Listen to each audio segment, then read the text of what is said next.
Understanding Camp Newsletter, a guide for English language learners. Hello everyone, welcome to our English language learning series. Today, we're going to explore the phrase, Camp Newsletter.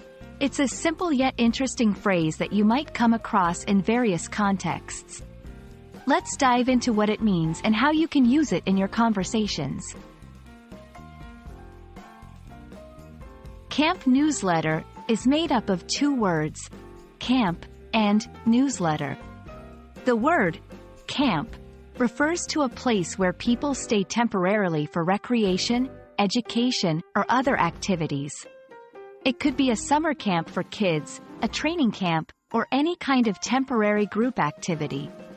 The word, newsletter, is a small publication, usually regular, that provides news and updates about a particular topic or organization.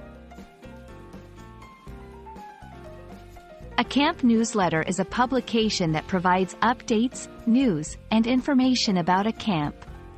It's a way to keep campers, staff, and sometimes even parents informed about what's happening at the camp.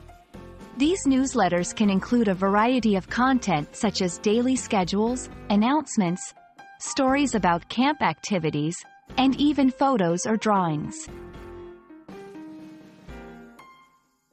Camp newsletters are important because they keep everyone informed, they provide essential updates and information, build a sense of community, sharing stories and experiences brings campers and staff closer, serve as a memory, they can be a keepsake for campers to remember their experiences. Let's see how the phrase can be used. Did you read today's camp newsletter? They announced a hiking trip for tomorrow. I'm working on the design for our summer camp newsletter. That's all about camp newsletter. It's a simple concept but can be very meaningful in the context of a camp. We hope this video has been helpful in understanding this phrase and its usage. Keep learning and exploring, and see you in our next video.